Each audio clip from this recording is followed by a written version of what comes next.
నమస్కారం. ప్రేక్షకులందరికీ శుభోదయం. ఈనాటి శుభయోగం శీర్షికన మాస శివరాత్రి సందర్భంగా పరమేశ్వరుణ్ణి ఏ విధంగా ఆరాధన చేస్తే సకల శుభాలను సిద్ధింపజేసుకోవచ్చో పరిశీలిద్దాం. మాస శివరాత్రి సందర్భంగా ప్రదోష కాలంలో చేసే శివారాధన, శివార్చన, శివాభిషేకం, శివాలయ దర్శనం విశేషమైన శుభ ఫలితాలను కలిగింపజేస్తాయి. ఈరోజు పగలు ఉపవాసం ఉండి ప్రదోష కాలంలో శివలింగానికి అభిషేకం చేసుకోవాలి. పాదరస శివలింగానికి అభిషేకం చేస్తే ఐశ్వర్య ప్రాప్తిని సిద్ధింపజేసుకోవచ్చు. స్ఫటిక శివలింగానికి అభిషేకం చేస్తే మానసిక ప్రశాంతతను పొందవచ్చు. అలాగే ప్రదోష కాలంలో శివాభిషేకం చేసే సమయంలో రకరకాల పండ్ల రసాలతో, పంచామృతాలతో శివాభిషేకం చేస్తే ఉత్తమ ఫలితాలు కలుగుతాయి. అలాగే పరమేశ్వరుడికి అభిషేకం చేసిన తర్వాత గంధం బొట్లు అలంకరించి రకరకాల పుష్పాలతో అలంకరణ చేసి పరమేశ్వరుడికి ప్రీతికరమైన విధంగా నమశివాయ అనే పంచాక్షరి మంత్రాన్ని వీలైనన్ని సార్లు పఠించాలి. అలాగే పరమేశ్వరుడికి తుమ్మిపూలతో పూజ చేస్తూ చిమ్మిలి నివేదన చేయాలి. ఇలా ప్రదోషకాలంలో శివ పూజ చేస్తే శివానుగ్రహం సంపూర్ణంగా కలుగుతుంది. అలాగే ప్రదోషకాలంలో శివాలయానికి వెళ్ళి శివాలయంలో హారతులు దర్శనం చేసుకోవటం ద్వారా కూడా పరమేశ్వరుడి సంపూర్ణమైన అనుగ్రహం కలుగుతుంది. శివాలయ ప్రాంగణంలో కొబ్బరి నూనెతో దీపారాధన చేస్తే కుటుంబ కలహాల తీవ్రతను తగ్గింపజేసుకోవచ్చు. అలాగే ప్రదోషకాలంలో శివాలయంలో చండీ ప్రదక్షిణ చేయటం ద్వారా ఉత్తమ ఫలితాలు కలుగుతాయి. ధ్వజస్తంభం దగ్గర దీపాన్ని వెలిగించడం ద్వారా అపమృత్యు దోష తీవ్రతను తగ్గింపజేసుకోవచ్చు. అలాగే శివానుగ్రహం సంపూర్ణంగా కలగటానికి శివాలయ ప్రాంగణంలో కానీ గృహంలో కానీ దారిద్ర్య దహన శివస్తోత్రాన్ని, శివతాండవ స్తోత్రాన్ని పఠించడం ద్వారా విశేషమైన శుభ ఫలితాలు అందిపుచ్చుకోవచ్చు. అలాగే పరమేశ్వరుడికి ఎంతో ప్రీతిపాత్రమైనటువంటి నాగశివలింగ పుష్పం లేదా సహస్రఫణి పుష్పాన్ని శివ పూజలో ఉంచినట్లయితే అష్టైశ్వర్యాలు, భోగభాగ్యాలు అందిపుచ్చుకోవచ్చు.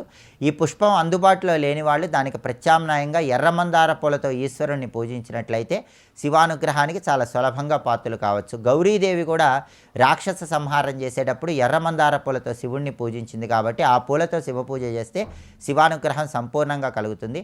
అలాగే మాస శివరాత్రి సందర్భంగా శివ పరివారం సంపూర్ణమైన అనుగ్రహం కలగాలంటే నమశివాయ, సాంబాయ, సగుణాయ, ససూనవే, కైలాసాచలవాసాయ, మహాదేవాయ శంభవే అనే శ్లోకాన్ని దీపారాధన చేశాక ఉదయం కానీ ప్రదోషకాలం కానీ పఠించినట్లయితే శివపరివారం సంపూర్ణమైన అనుగ్రహానికి ప్రతి ఒక్కరూ సులభంగా పాత్రలు కావచ్చు. అలాగే పరమేశ్వరుడి అనుగ్రహం ద్వారా అష్టైశ్వర్యాలు, భోగభాగ్యాలు కలగాలంటే పరమేశ్వరుడికి ఎండు ద్రాక్ష, ఎండు ఖర్జూరం నివేదనగా సమర్పించి దాన్ని ప్రసాదంగా స్వీకరించాలి. మాస శివరాత్రి సందర్భంగా ఈ విధి విధానాలు పాటించండి. పరమేశ్వరుడి సంపూర్ణమైన అనుగ్రహానికి ప్రతి ఒక్కరూ సులభంగా పాత్రలు కండి. రేపటి శుభయోగం శీర్షికన నరక చతుర్దశి, దీపావళి పర్వదినాల సందర్భంగా ఎలాంటి విధి విధానాలు పాటించాలో, తద్వారా ఎలాంటి ప్రయోజనాలు సిద్ధింపజేసుకోవచ్చో పరిశీలిద్దాం. నమస్కారం.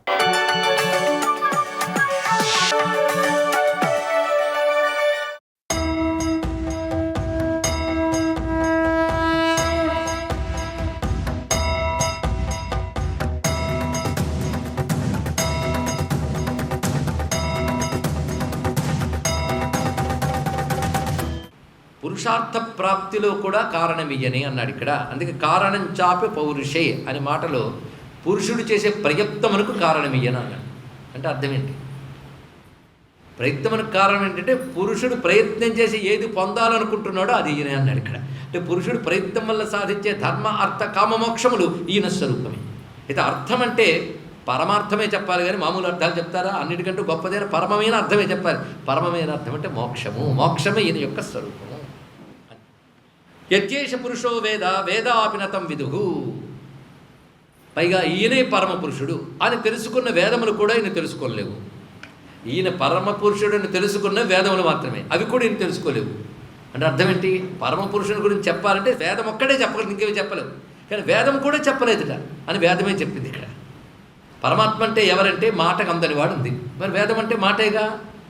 కనుక పరమాత్మ గురించి ఎలా చెప్పింది వేదము అంటే ఇది కాదు, ఇది కాదు, ఇది కాదని చెప్పింది, కానీ ఇది అని చెప్పలేకపోయిందండి ఇక్కడ.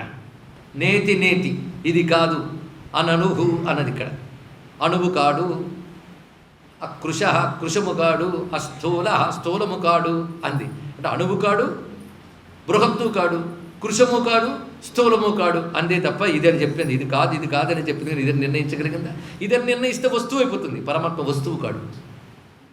అందుకే ఈ మాట చెప్తున్నది. అది వేదము కూడా చెప్పలేదు అటువంటి వాడు అని చెప్తూ, అలాంటి పరమాత్మ సమస్త విశ్వాన్ని తన నుంచి ఆవిర్భవింపజేసి ప్రళయకాలంలో తిరిగి తనలోకి తీసుకుంటాడు. ఆవిర్భవింపజేసి తిరిగి తనలోకి తీసుకున్న లోపల ఉండేదాన్ని కాలం అంటారు. ఈ కాలం ఎలా విభజింపబడుతున్నది అంటే చతుర్యుగ పరిమితిగా విభజింపబడుతుంటుంది అంటూ కృతత్రేత ద్వాపర యుగముల విషయం మనం చెప్పాడు అక్కడ. అంటే ఉన్నవన్నీ నేను చెప్తున్నాను కదా, అవసరమైనవి చెప్పుకుంటున్నాం ఇక్కడ. చత్వార్యాహు సహస్రాణి వర్షాణం తత్కృతయుగం తస్య తావచ్చతి సంధ్యాంశ తథావిధ. 4000 సంవత్సరాలు కృతయుగం అవుతుంది. దాని చివరిలో 400 సంవత్సరాలు యుగసంధి, మరో 400 సంవత్సరాలు సంధ్యాంశం, కలిపి 4800 సంవత్సరాలు కృతయుగం.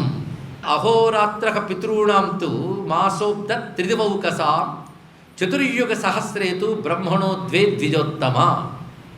ఇది అక్కడ చెప్తున్న మాట. విష్ణు పురాణంలో పరాశర మహర్షి మైత్రేయుడు చెప్తున్నాడు, అహోరాత్రం పితॄణాంతు మాసః అంటే మన మాసం పితృదేవతలకి ఒక రోజు.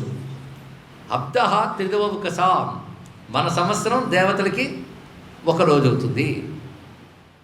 అలా చెప్తూ వివరిస్తున్నారు.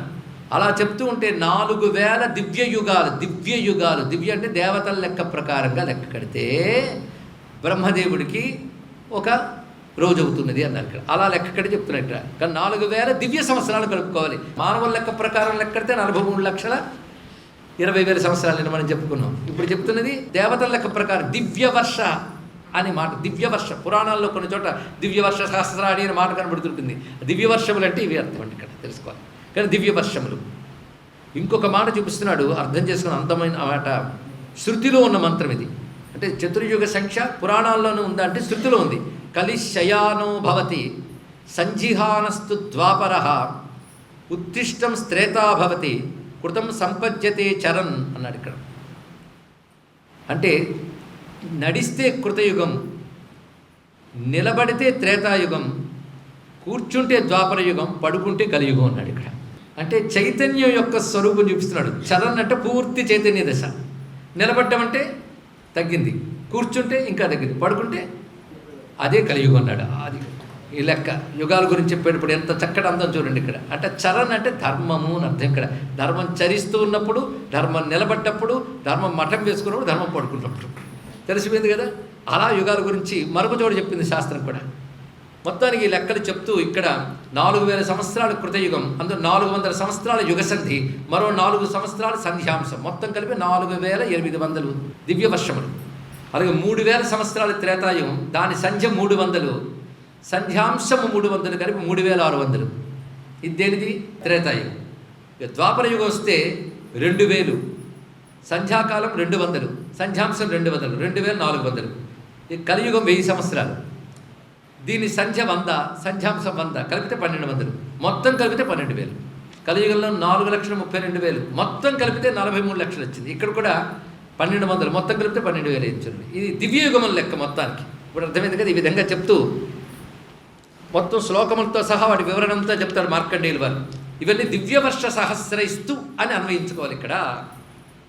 అల్పావశిష్టే ఇక వివరాలు చెప్పేటప్పటికల్లా మనకు ప్రధానంగా ఇప్పుడు కలియుగం గురించి అడిగాడు ఈయన మహానుభావుడు. ఎవరు? ధర్మరాజు. కలియుగం ఎలా ఉంటుంది దాని గురించి తెలుసుకోవాలన్నది నాకు అని వివరణ అడిగితే వివరిస్తున్నాడు ఇక్కడ. అల్పావశిష్టేతు తదా యుగాంతే భరతర్షభ సహస్రాంతే నరా సర్వే ప్రాయశో అనృతవాదినః. ప్రాయశ సాధారణముగా కలియుగంలో అందరూ అనృతవాదులే, అంటే అసత్యవాదులే. అసత్యం అంటే కేవలం అబద్ధాలు చెప్పడమే కాదు, శాస్త్ర విరుద్ధముగా మాట్లాడుట. ఇది అసత్యం అనే మాటకు కూడా పూర్ణ నిర్వచనం అండి ఇక్కడ. నేను సత్యం పలుకుతానంటే సత్యం అనుకున్నది పలుకుతాం, సత్యం పలుకం. అది కొంత నయం, కపటం లేదు. మనం ఏది సత్యం అనుకుంటామో అది అంటాం, అది కపటం లేదు, అందుకని సత్యం కాదు. సత్యం అంటే శాస్త్రం, సత్యం అంటే ధర్మం. అది సత్యవాదిని అనే మాటకు అర్థం ఇది ఇక్కడ. నారాయణాయ కృష్ణాయ గోవిందాయ నమో నమః.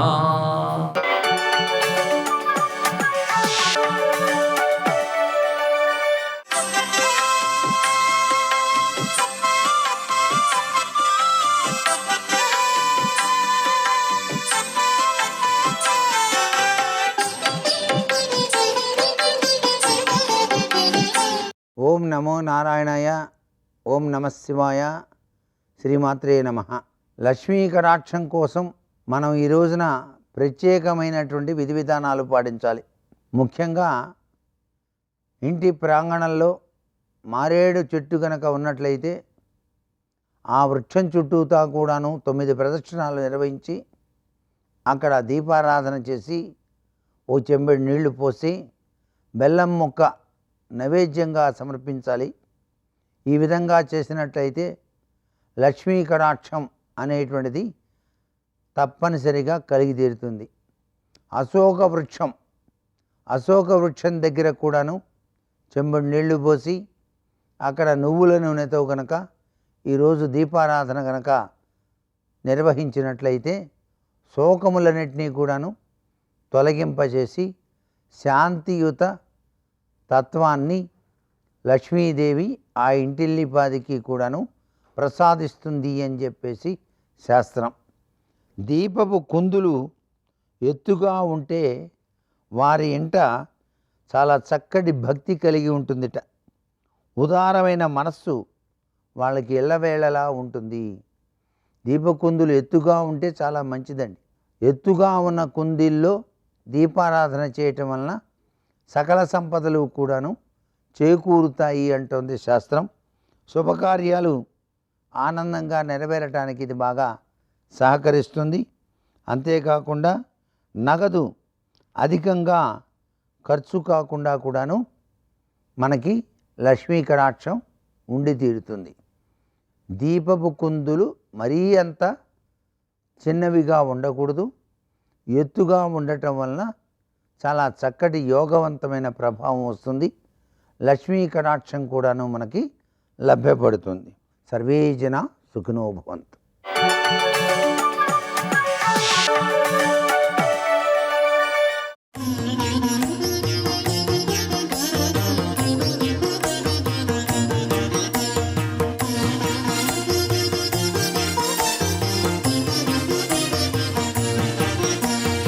భట్టారిక అంటే పూజనీయురాలు, ఆర్య అనర్థం. భట్టారిక అని ఎందుకంటారంటే ఆ గౌరవాన్ని ఆవిష్కరించడం. క్రోధభట్టారక అని ఒక ఆయన ఉన్నాడు. క్రోధభట్టారక అంటే కోపం ఆయుధంగా ఉన్నవాడు, కానీ లోకమునందు పూజనీయుడు దుర్వాసో మహర్షి. కంచిలో కామాక్షి అమ్మవారి పూజా విధానాన్నంతటినీ ఆయనే నిర్ణయించారు. ఇప్పటికీ కంచిలో జరిగే పూజ దుర్వాసో మహర్షి ప్రవేశపెట్టిందే. అందుకే మీరు కంచి కామాక్షి ఆలయంలోకి వెడితే ఎడంపక్కకి తిరగగానే గోడ మీద దుర్వాసో మహర్షి ఉంటారు.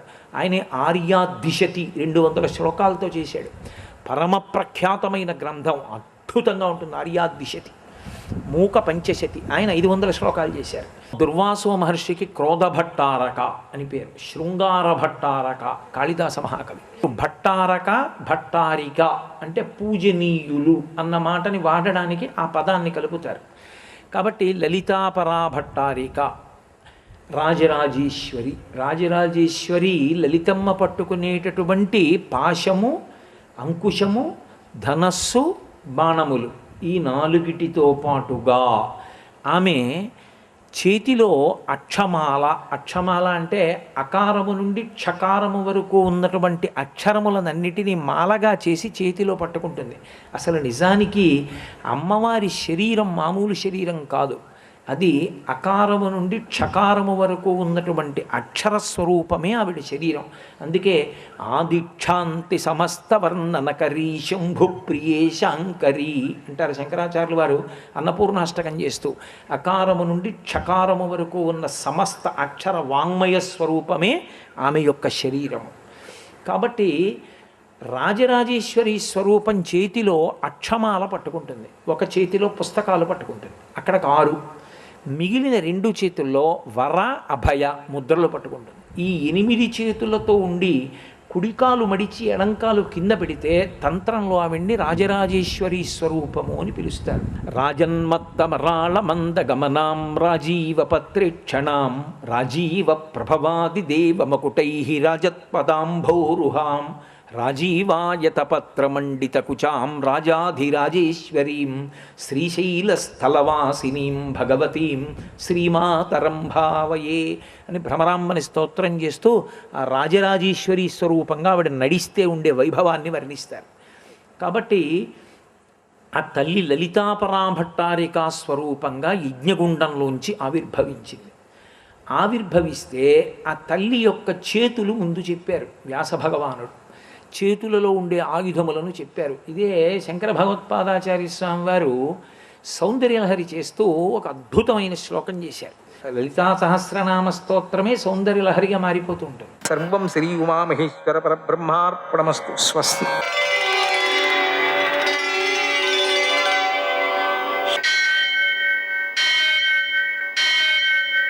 సహస్రశీరుషం దేవం విశ్వాక్షం విశ్వశంభువం విశ్వం నారాయణం దేవమక్షరం పరమం పదం విశ్వతః పరమాం నిత్యం విశ్వం నారాయణగుం హరిం విశ్వమేవేదం పురుషస్తద్విశ్వముపజీవతి పతిం విశ్వస్యాత్మేశ్వరగుం శాశ్వతగుం శివమచ్యుతం నారాయణం మహాజ్ఞేయం విశ్వాత్మానం పరాయణం.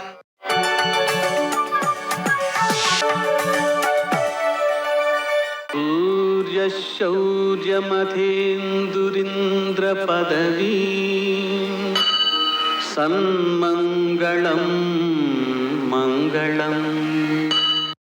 ఆపదామపహర్తారం దాతారం సర్వసంపదాం లోకాభిరామం శ్రీరామం మోక్షదంతం నమామ్యహం. నేటి కాలమాన విశేషాలను గమనిద్దాం. స్వస్తి శ్రీ చాంద్రమాన క్రోధినామ సంవత్సరం దక్షిణాయనం శరదృతువు ఆశ్వయుజమాసం కృష్ణపక్షం బుధవారం. సూర్యోదయం 6:15 సూర్యాస్తమయం 5:42. తిథి త్రయోదశి మధ్యాహ్నం 1:14 వరకు. నక్షత్రం హస్త రాత్రి 9:42 వరకు. వర్జం లేదు. దుర్ముహూర్తం ఉదయం 11:37 నుంచి 12:22 వరకు. అమృతకాలం మధ్యాహ్నం 2:55 నుంచి 4:43 వరకు. రాహుకాలం బుధవారం కాబట్టి మధ్యాహ్నం 12 నుంచి 1:30 వరకు. అష్టకౌర్గు రీత్యా శుభప్రదమైన సమయం ఉదయం 11 గంటలకి. నేటి విశేషం: బుధవారం హయగ్రీవుణ్ణి శ్రీరాముణ్ణి పూజించుకోవడానికి మంచిది. గోత్రిరాత్ర వ్రతం అంటే ఈరోజు ప్రారంభించి 3 రోజుల పాటు గోవులను పూజించడం, ఆరాధించడం, కడగడం, నైవేద్యాలు చేయడం ఇవన్నీ కూడా చేస్తారు. తర్వాత నిశాముఖంలో అంటే రాత్రి ప్రారంభంలో యమునకు బయట దీపం దానం చేయాలి, అంటే దీపం పెట్టాలన్నమాట. ఆ విధంగా దీపం పెట్టడం వల్ల ఏమవుతుంది? యమునకు మన యందు అనుగ్రహం కలుగుతుంది. అనుగ్రహం కలిగితే ఏమవుతుంది? మనం తప్పులు చేసినా శిక్షించడం మానేస్తాడా? కాదండి, మనం తప్పులు చేయాలనే ఆలోచన రాకుండా చేస్తాడు. మంచి పని చేయడంలోనే మనం ఆనందం పొందుతున్నప్పుడు తప్పు చేయాల్సిన అవసరం ఏముంది? రాదు కదా. అలాంటి స్థితిని ఆయన కల్పిస్తాడనమాట. అలాగనే ఈరోజు మాస శివరాత్రి కూడా ఉంది. మాస శివరాత్రి సందర్భంగా మనం అంటే ఇప్పుడు ఉపవాసం ఉండడం మంచిది. అలాగనే ఉదయం, మధ్యాహ్నం, సాయంకాలం, అర్ధరాత్రి పూజ చేసుకోవడం మంచిది. అలాగే ప్రదోష సమయంలో అర్ధరాత్రి పూజ చేసుకోవడం మంచిది. ఆ విధంగా శివుని యొక్క ఆరాధన వల్ల ఐశ్వర్యం ఈశ్వరాదిచ్చేత్ అని ఐశ్వర్యాన్ని పెంపొందించుకోవడానికి ఇది బాగా పనిచేస్తుంది. ఇక్కడ మనం ఈరోజు చేసేటువంటి వాటిలో ఏముంది అంటే ధనం సంపాదించడం కోసం తప్పులు చేసేటువంటి వాళ్ళు చాలామంది ఉంటారు. దానివల్ల దుఃఖాన్నే పొందుతారు. ఆ కారణంగా అటువంటి దుఃఖం కలగకుండా అనుభవయోగ్యత పెరగడం కోసం యమునికి మనం పూజ చేసి యమునికి దీపం దానం చేసినట్లయితే, అంటే ఇంటి బయట దీపం పెట్టడం అన్నమాట యముడికి. అలా పెట్టినట్లయితే మనం తప్పు చేయకుండానే ఆనందించే లక్షణం అలవడడం వలన ధనమును అనుభవించే యోగ్యత పెరుగుతుంది అనేది కూడా దీంట్లోని తాత్పర్యం. ఇది కూడా మనకి దీపావళిలో భాగంగానే తయారవుతుంది. నేటి ఆణిముత్యాలు.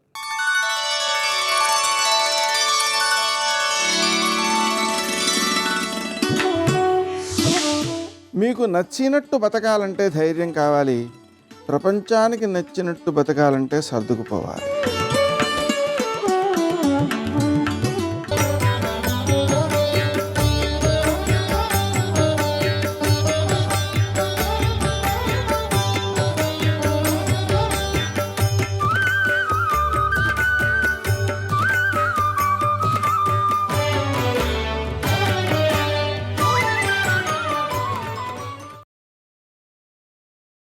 బుద్ధిలో ఉన్న మనస్సహితమైనటువంటి పంచేంద్రియాలను వర్ణించి ఇక పంచ కర్మేంద్రియాలు కూడా నేను వర్ణించడానికి సిద్ధంగా ఉన్నా.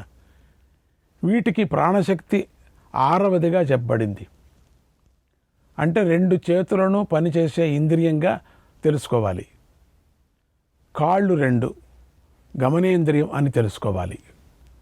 వాగీంద్రియం, శబ్ద విశేషాన్ని ఉచ్చరించటానికి ఉపకరిస్తుందని, ఈ రీతిగా పంచ కర్మేంద్రియాలు పంచ విషయాలలో కూడి ఉంటాయని భావించబడింది కూడా. మనస్సహితంగా 11 ఇంద్రియాల యొక్క విషయాలను కూడా బుద్ధి ద్వారా శీఘ్రంగా త్యజించివేయాలి. శ్రవణ సమయంలో శ్రోత్రరూపమైన ఇంద్రియం అంటే సమాధి చేయాలన్నమాట, శబ్దరూపమైన విషయం, చిత్తరూపమైన కర్త, ఈ 3 సంయోగం చెందుతాయి. ఈ రీతిగానే స్పర్శ రూప రసగంధాల యొక్క అనుభవ కాలంలో కూడా ఇంద్రియాలు విషయాలు మనస్సుల యొక్క సంయోగం అపేక్షితమే. ఇది కూడా ఈ రీతిగా ఈ మూడింటి యొక్క 5 సముదాయం, ఇవన్నీ గుణాలని చెప్పబడుతున్నాయి. కర్త కర్మ కరణ రూపమైనటువంటి 3 భావాలు వంతుల వారిగా ఉంటాయి. వీటిలో శబ్దాది విషయాలు పడుతున్నాయి కూడా. వీటిలో ఒక్కొక్కటి సాత్విక రాజస తామసాలని 3 భేదాలుగా ఉంటాయి. ఇదంతా యోగాభ్యాసం, యోగం నేర్చుకుంటే మీకు తెలుస్తుంది. వీటితో లభించే అనుభవాలు కూడా 3 రకాలుగానే ఉంటాయి. అవి హర్షం ప్రీతి మొదలైన భావాలకు సాధకాలు కూడా. హర్షం ప్రీతి ఆనందం సుఖం చిత్తశాంతి, ఈ భావాలన్నీ కారణమేమీ లేకుండా స్వతహాగానో లేక కారణవశంగానో సాత్విక గుణాలుగా భావింపబడుతున్నాయి.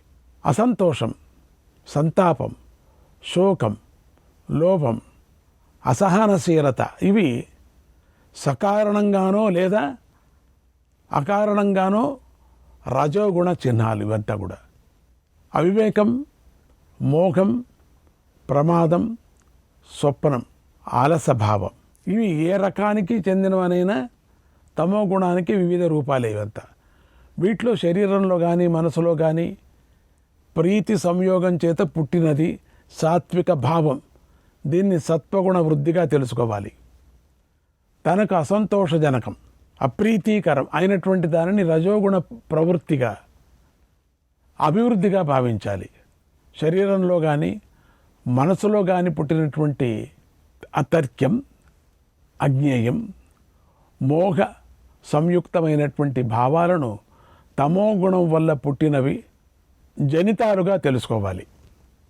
శబ్దానికి ఆధారం శ్రోత్రేంద్రియం, శ్రోత్రేంద్రియానికి ఆధారం ఆకాశం, కాబట్టి అది ఆకాశ రూపమే. ఈ స్థితిలో శబ్దాన్ని అనుభవించే సమయంలో ఆకాశం శ్రోత్రం ఈ రెండే జ్ఞానికి కానీ అజ్ఞానికి కానీ విషయాలు కాలేవు. ఈ రకంగానే త్వక్కు నేత్రం జిహ్వ నాసిక కూడా క్రమంగా స్పర్శ రూప రసగంధాలకు ఆశ్రయం. తనకు ఆధారభూతమైన మహాభూతాలకు స్వరూపమై అవుతున్నాయి కూడా. వీటన్నిటికీ కారణం మనస్సు. కాబట్టి ఇవన్నీ మనస్వరూపాలే. ఈ దశేంద్రియాల్లోనూ తమ తమ విషయాలను ఒకేసారిగా కూడా గ్రహించే శక్తి ఉంది. 11వదైనటువంటి మనస్సు, 12వదైనటువంటి బుద్ధి, ఇవి ఇంద్రియాలకు సహాయకాలని మనం తెలుసుకోవాలి. తమోగుణ జనితమైన సుషుప్తి కాలంలో తన కారణంలో విలీనం అవడం వలన ఇంద్రియాలు విషయాలను గ్రహించలేవు. కానీ వాటి యొక్క నాశనం అయితే జరగదు. వాటిలో ఉండేటువంటి తమ విషయాలను ఒక్కసారిగా గ్రహించే శక్తి లౌకిక వ్యవహారంలోనే కనబడుతోంది, సుషుప్తి కాలంలో కాదు. ముందు జాగ్రత్తావస్థలోని చూడడం వినడం మొదలైన వాటి ద్వారా పూర్వవాసన వశమైన శబ్దాది విషయాలు ప్రాప్తించడంలో స్వప్నాన్ని దర్శించేవాడు సూక్ష్మమైన 11 ఇంద్రియాలను చూసి విషయ సాంగత్యాన్ని భావిస్తూ సత్వాది గుణాలతో కూడి శరీరం లోపలే ఇచ్ఛానుసారంగా తిరుగుతూ ఉంటాడు. సుషుప్తి కాలంలో చిత్తం తమోగుణంతో అభిభూతమైన తన ప్రవృత్తిని ప్రకాశ స్వభావాన్ని శీఘ్రంగానే సంహరించి కొద్దిసేపు ఇంద్రియాల వ్యాపారాన్ని ఆపివేస్తుంది కూడా. ఆ సమయంలో శరీరంలో జరిగేటువంటి సుఖానుభవాన్ని విద్వాంసులు తామస సుఖమని చెప్తారు. సుషుప్తి కాలంలో స్వప్నం దర్శించినవాడు తనకు కలిగిన దుఃఖాన్ని ప్రత్యక్షంలోలాగా అనుభవించడు. కాబట్టి అతడు సుషుప్తి కాలంలో కూడా తమోగుణయుక్తమైనటువంటి మిథ్యా సుఖాన్ని అనుభవిస్తాడు. అంటే స్వప్నంలో మనకు కలిగేటువంటి ఆ భ్రమరీత్యా కలిగేటువంటి ఒక స్వప్న రీతిగా ఆ సుఖం ఉందే, అది సుఖం కాదు, అది దుఃఖం కూడా కాదు. ఈ రీతిగా తన కర్మానుసారం గుణప్రాప్తి విషయంలో చెప్పబడుతోంది. అజ్ఞానులకు ఈ గుణాలు కలుగుతాయి, జ్ఞానులకు ఇవి కలగవు ఈ గుణాలు. ఆధ్యాత్మ తత్వచింతన చేసే విద్వాంసులు ఈ శరీరాన్ని ఇంద్రియ సంఘాతాన్ని క్షేత్రమని అంటారు. మనసులో ఉండే చేతనా సత్తయే క్షేత్రజ్ఞుడు, జీవాత్మ అని చెప్తారు. ఈ దశలో ఆత్మ ఎలా నశించగలుగుతుంది? ఎప్పటికీ నశించదు. ఆత్మ నశించదు అనటానికి ఇంత తార్కణ్యం తీసుకొచ్చారు. హేతుపూర్వకమైనటువంటి ప్రకృతిని అనుసరించి ప్రవర్తించే పంచభూతాల్లో దానికి శాశ్వతమైన సంసర్గం కూడా ఎలా ఉండగలుగుతుంది? యథార్ణవగత నద్యక యథార్ణవగత నద్యక వ్యక్తిర్జగతి నామచ నదాచ్యత నియచ్చంతి నదాచ్యత నియచ్చంతి తాదృశ సత్వ సంక్షయక. నది నదాలు సముద్రంలో కలిసి తమ పేర్లను వ్యక్తిత్వాన్ని త్యజించినట్లు పెద్ద పెద్ద నదులు చిన్న చిన్న నదులను తమలో విలీనం చేసుకున్నట్లు జీవాత్మ పరమాత్మలో విలీనమవుతుంది. ఇదే మోక్షం. ఇప్పటికి ఇంతంతా చెప్పి ఇది మాత్రం మనకు అర్థమవుతుంది కదా. ఇప్పుడు సముద్రంలో చేరిందనుకోండి, గోదావరి చేరింది. సముద్రం దగ్గరికి వెళ్ళి అదో కనపడుతుంది, అది గోదావరి నీళ్ళండి అని సముద్రంలో చెప్తారా ఎవరైనా? అవుతుందా? కాదు. మహాసముద్రంలో కలిసినటువంటి ఎన్నో నదులు కలుస్తాయి, కొన్ని లక్షలు కొన్ని కోట్ల నదులు కలుస్తాయి. పేరే లేదు, కలిసేంత వరకు పేరు, కలిసిన తర్వాత పేరు లేదు దానికి. కలవక ముందు పేరు, దాన్ని గోదావరి గోదావరి గోదావరి అంటున్నాం. గోదావరి పుష్కరాలు, గోదావరి గోదావరి గోదావరి. కలిసిన తర్వాత సముద్రంలో ఇది దాన్ని ఒకడే సాగరుడు, సముద్రుడు, అంతే. పరమాత్మలో లీనమయ్యేంతవరకే అంతే ఈ జీవాత్ముడు. ఈ జీవి వెళ్ళి లీనమైపోయిన తర్వాత ఆపేవాడు. ఎల్లన్న మల్లన్న రామన్న ఏమీ లేదు, శరీరం లేదు, ఇంద్రియాలు లేవు. ఇంతవరకు మనం కొట్టుకుని ఇంద్రియాలు దండుకున్నాయి కదా, అవి ఏది లేవు అని పోయాయి. అంటే జీవుడు బ్రహ్మలో విలీనమయ్యాక అతని నామరూపాలు ఏ రకంగానూ గ్రహించబడవు. అస్సలు ఇది మీకు అర్థమైంది అంతే. ఇంతవరకు చెప్పిన దాంట్లో ఇది అర్థమైంది. దీన్ని అర్థమైన తర్వాత మళ్ళీ దాన్ని మనం మళ్ళీ పఠించాలా, వినాలా, అప్పుడు అర్థమవుతుంది. ఖండితంగా అర్థమవుతుంది. చాలా సులువుగా చెప్పుకొచ్చారు పరమాత్మ. ఈ స్థితిలో మరణించాక జీవుని పేరు ఎలా ఉండగలుగుతుంది కదా? జీవుని పేరే లేదు అసలు. ఈ మోక్ష విద్య తెలిసినవాడు, జాగరూకతతో ఆత్మతత్వాన్ని అనుసంధానం చేసినవాడు, నీటిలో తామరాకుల కర్మ యొక్క అనిష్ట ఫలాలతో ఎప్పుడూ అంటుకోడు.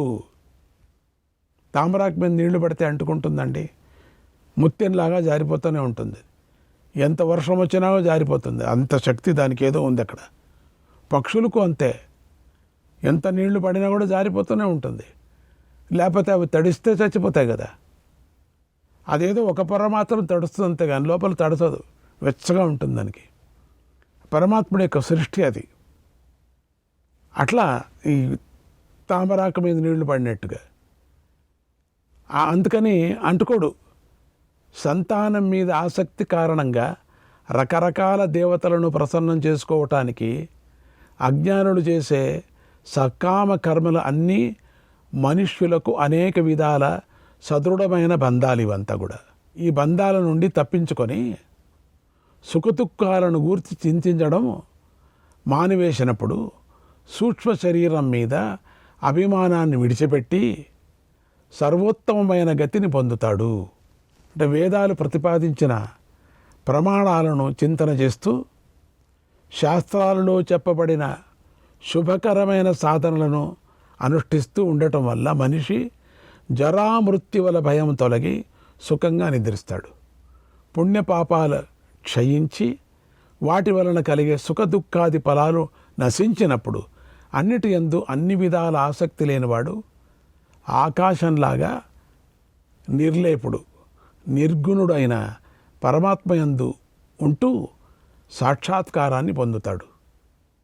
సాలెపురుగు గూడు అల్లుకొని దానిలో తిరుగుతూ ఉంటుంది. ఆ గూడు నాశనమైతే ఒకచోట ఉండిపోతుంది. అలాగే అవిద్యకు వశీభూతుడై క్రిందికు దిగజారే జీవుడు కర్మజాలంలో చిక్కుకొని తిరుగుతూ ఉంటాడు. అది పోయిందనుకోండి, ఆ కర్మ టక్కని ఒక చోట చేరుకుంటారు. అంటే దాని నుండి తప్పించుకుంటే దుఃఖరహితుడు అవుతాడు.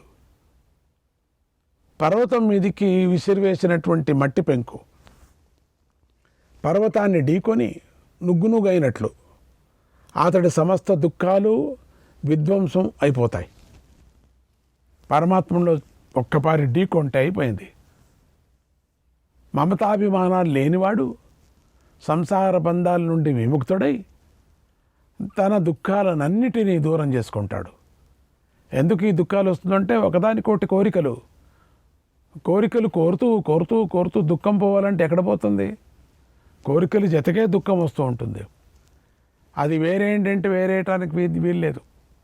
దాని జతలోనే అంటుకుంటూ ఉంటుంది. అది దాని జతలోనే అంటుకున్నటువంటి పొట్టులాగా ఉంటుంది. అది చెట్టు నీటిలో పడిపోవడం చూసి పక్షి దాని మీద ఆసక్తి విడిచి చెట్టును విడిచిపెట్టి ఎగిరిపోతుంది కదా. ఎగిరిపోయినట్లు ముక్త పురుషుడు సుఖదుఖాలు రెండింటిని విడిచిపెట్టి సూక్ష్మ శరీరం రహితుడై ఉత్తమ గతిని పొందుతాడన్నాడు. శరీరం కింద పడిపోయిన తర్వాత వెళ్ళిపోతుంది. పంచశిఖాచార్యుడు చెప్పినటువంటి అమృతమయమైనటువంటి జ్ఞానోపదేశాన్ని విని జనకరాజు ఒక నిశ్చిత సిద్ధాంతానికి వచ్చాడు. అన్ని మాటలను ఆలోచన చేసి శోకరహితుడై గొప్ప సుఖంతో జీవించసాగాడు. ఆపై అతడి స్థితి మారిపోయింది. ఒకసారి జనకుడు తన మిథిలా నగరానికి అగ్నికి ఆహుతి కావడం చూశాడు. ఈ నగరం మండుతున్న నాకేమీ బాధ లేదు అని తానే తన భావాన్ని వెల్లడించాడు. ధర్మరాజా, ఇక్కడ చెప్పబడిన మోక్షతత్వాన్ని సదా అధ్యయనం చింతన చేసినవాడు ఉపద్రవాల వలన కలిగే బాధలు అనుభవించడు. దుఃఖం ఎప్పుడూ అతని వద్ద చేరదు. జనకరాజా, పంచశిక్కుని యొక్క సమాగమముతో ఈ జ్ఞానాన్ని పొంది ముక్తుడైనట్లు అతడు కూడా మోక్షాన్ని పొందుతాడు. అంటే పంచశిఖుడు చెప్పినటువంటి జ్ఞానము మళ్ళీ మళ్ళీ మళ్ళీ మళ్ళీ మళ్ళీ మళ్ళీ వినాలి మీరు. పూర్వం మిథిలా నగరం ఎందుకు అగ్నిదగ్ధమైందో చెబుతాను విను. జనక వంశీయుడైనటువంటి జనదేవుడు పరమాత్మయందు కర్మలను నిలిపి సర్వాత్మతను పొంది అదే భావంతో అంతటా తిరగసాగాడు. మహాప్రాజ్ఞుడైన జనకుడు ఆధ్యాత్మతత్వం తెలిసినవాడు అవడం వలన నిష్కామ భావంతో యజ్ఞదాన హోమాలు భూపరిపాలన చేస్తున్నా కూడా ఆ ఆధ్యాత్మ జ్ఞానంలోనే తన్మయుడే ఉండేవాడు. శ్రీకృష్ణాయ పరమాత్మనే నమః.